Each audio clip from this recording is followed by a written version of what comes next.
C'est un roman qui nous parle des désillusions de la jeunesse dans les grands ensembles périurbains. C'est l'histoire de Bonnie qui vit dans une banlieue résidentielle à 20 km de la capitale, paisiblement. Et pourtant, quelques années auparavant, 7 ans pour être précis, l'été du bac, eh bien, Alain et Adèle l'appellent pour aller faire un braquage. Ils ont besoin d'une voiture. Adèle est mort, Alain est en prison. Bonsoir Léa Artémise, merci d'être avec nous. Vous êtes donc l'auteur de ce livre intitulé « Question de géométrie ». C'est votre deuxième roman sorti en librairie ce 7 janvier, cette semaine donc. Comment est née l'idée d'écrire cette histoire ? Alors, l'idée est venue du décor de la banlieue, d'exploiter le décor de la banlieue, qui est un décor en perpétuelle évolution, notamment dans les villes nouvelles, et d'exploiter les trajectoires, les axes de circulation, et d'essayer de créer une histoire, ou du moins de créer plusieurs histoires qui s'entrechoquent dans cet espace qu'est la banlieue. Alors il y a donc ce braquage en été, le temps a passé, Bonnie est mère de famille, Alain est en prison, Adèle est mort, 3 vies, 3 destins. Vous utilisez des événements du quotidien au fond, des scènes de la vie ordinaire. Page 82 par exemple, il y a Alain qui parle et qui dit « La fille de mes rêves, c'est un mix entre Britney Spears et Pamela Anderson. Je vous vois déjà sourire, vous continuez en disant une blonde mais avec des seins sphériques et un boule généreux. » Pourquoi avoir choisi de raconter au fond des scènes à la fois intimes et du quotidien ? Pour créer un décalage, une intimité surtout, essayer de rentrer dans l'intimité de ces personnes.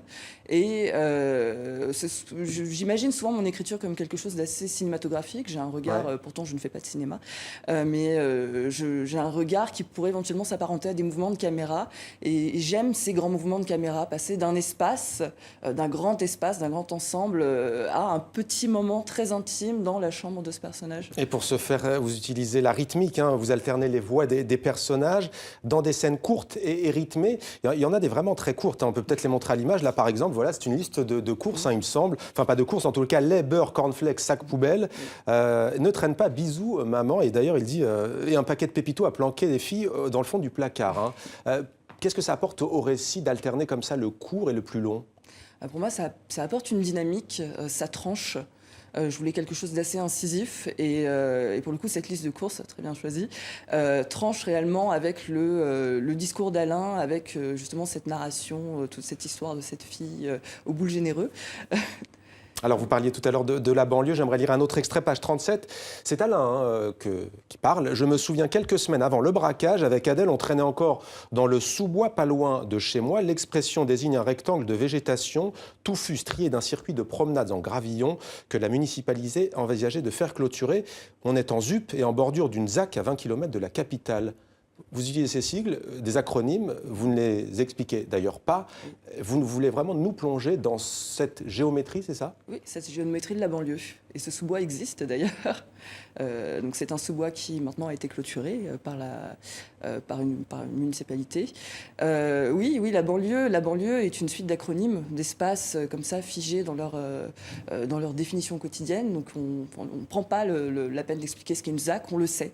Ouais. Vous dites existe encore, ça veut dire quoi ? On est dans la fiction ou est-ce que vous êtes inspiré de moments vécus ? Je le disais, vous avez grandi en région parisienne, vous vivez aujourd'hui à Montréal. Il y a du vécu ? Il y a du vécu. Alors, on va peut-être aussi parler de ce dont, enfin, je l'évoquais tout à l'heure, sur les désillusions d'une jeunesse. Au fond, c'est ça, c'est un sujet dont la France n'arrive pas à se défaire, mais pas seulement.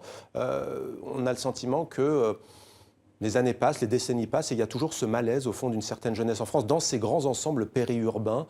C'est mettre des mots sur cette réalité aussi, ce deuxième roman ? Oui, tout à fait. Mettre des mots sur ce malaise, illustrer ce malaise, mais surtout, je dirais, ce sentiment de vertige que peut ressentir Bonnie, qui est pourtant un des personnages, on pourra dire, c'est peut-être le personnage qui s'en sort le mieux au final, puisqu'elle n'est ni en prison ni morte, mais qui pourtant est un personnage qui ne se sent pas achevé, qui ne se sent pas ni soutenu ni suivi et qui n'a pas réussi à aller alors au bout de quelque chose, au bout de ses rêves, au bout de sa trajectoire, du moins. Et c'est quelque chose de réel. Question de géométrie en région parisienne ou aussi dans la grande agglomération de Montréal ? Géométrie différente. Géométrie différente. Radicalement différente. Mais question de géométrie tout de même. Léa Artémis, question de géométrie, c'est aux éditions, et on ne l'a pas encore dit, Liana Lévy des éditions qui nous regardent, on les salue. Merci beaucoup Léa Artémis d'être venue sur le plateau de 64 minutes sur TV5 Monde.